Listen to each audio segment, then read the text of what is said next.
baka je kunna yarinya ta baka ji ba kan baka je kunna yarinya ta girmin na bugun hinkawa gora saboda me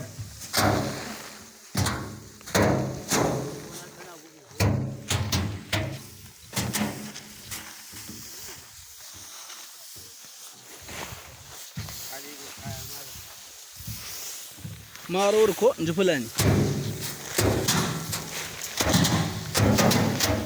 kurma kenan aiki na mutane da yawa dan ko muke aikin Aminu so